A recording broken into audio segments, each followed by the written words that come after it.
पर किसी को भगवान नहीं मानता मनता, ये सबसे इसे आगे कोई देवता है कोई नहीं। और दिखाओ अन्य ऋषियों को कितना ज्ञान था, कैसा ज्ञान भरा था उनमें। पुण्यात्माओं, हमने परमात्मा के विषय में पवित्र हिंदू समाज में जन्म होने के कारण जो भी ज्ञान परमेश्वर के बारे में, भगवानों के बारे में सुना है, उसका आधार हमने पुराण ही मान रखा था। ये वक्ता यूं कहते थे शिव पुराण में ऐसा लिखा है, विष्णु पुराण में ऐसा लिखा है, देवी पुराण में ऐसा लिखा है, वहां से बता रहे। अब उन्हीं पुराणों को आपके समक्ष पढ़कर सुना रहा है ये दास, उन्हीं के द्वारा अनुवादित, अपनी तरफ से तो इसमें कुछ मिलावट को ना कर रखी, उन्हीं के द्वारा अनुवादित उन्हीं की बुकें हैं जिनको आधार पर ये बताते ये क्या बता रही हैं और वो क्या महिमा दंत कथा सुनाया करते थे। कौन? वो नकली संत ऋषि और गुरु। ये देखिएगा, ये छठा स्कंद प्रश्न नंबर 414 पे जन्मेजय ने पूछा, महाभाग किस युग में कैसा धर्म का स्वरूप है, इस संपूर्ण विषय को विशेष रूप से बताने की कृपा करें। व्यास जी बोले, नृप शार्दुल राजन, यह निश्चय है कि सतयुग में ब्राह्मण वेद के पूर्ण विद्वान थे। अरे वाह, ये तो सतयुग वाला का ओढ़ आ गया। अगर त्रेता द्वापर मतीन से कुछ निम्न सतर के विद्वान पाओगे, यानी निश्चय है कि ये निश्चय है, यानी पक्की बात है कि सतयुग में ब्राह्मण वेद के पूर्ण विद्वान थे।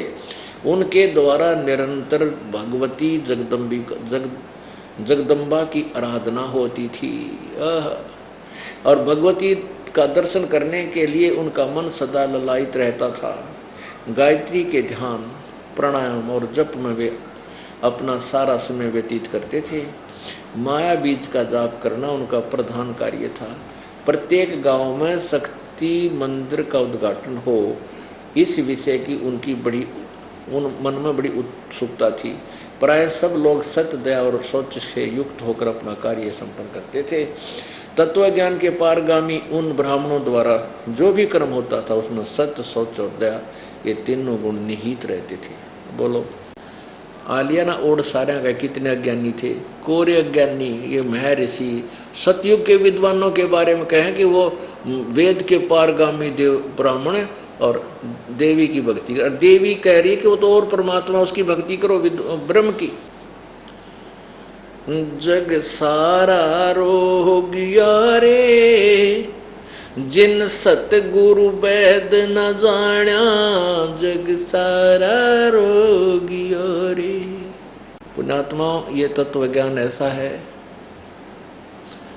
और ज्ञान सब ज्ञानड़ी, कबीर ज्ञान सो ज्ञान, जैसे गोला तोब का अब करता चले मैदान।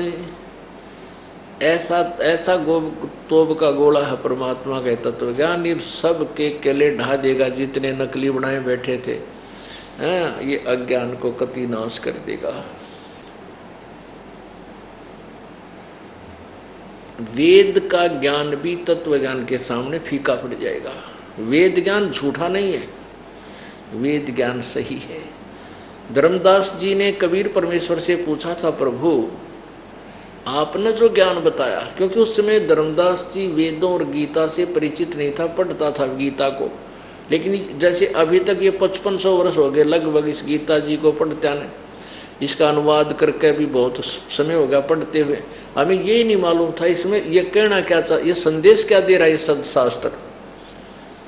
अब आपके समक्ष इसका न्यारा न्यारा विश्लेषण कर दिया, गीता जी हमें क्या बताना चाहती है। तो उस समय धर्मदास जी को परमात्मा ने अपना ज्ञान दिया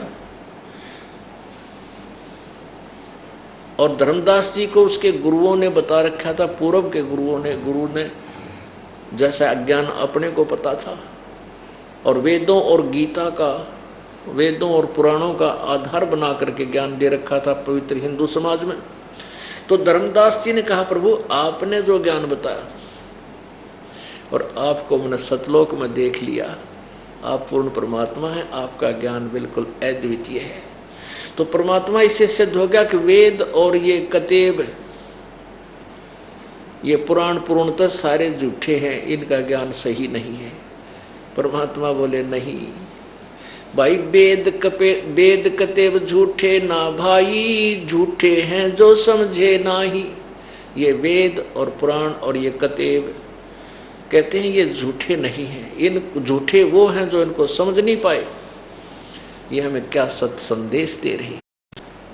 अभी तक हम ब्रह्मा विष्णु महेश जी को अजर अमर समझा करते थे, सर्वेश्वर, इनके कोई माता पिता नहीं है। और ये खुद कहते हैं हमारा तो जन्म मृत्यु होता, हम अविनाशी नहीं है। अब देखिएगा यही देवी भागवत, श्रीमद देवी भागवत या कति निर्णय करेगी, सच्चाई ज्ञान का आपके सत्य ज्ञान आपके समक्ष होगा। देखिए श्रीमद भगवत, श्रीमद देवी भागवत, ये वही बुक है जो अभी आपको दिखा रहा था दोस्त। इसके तीसरे स्कंद में और 123 पृष्ठ पर आप देखिए, ये देखिएगा तीसरा स्कंद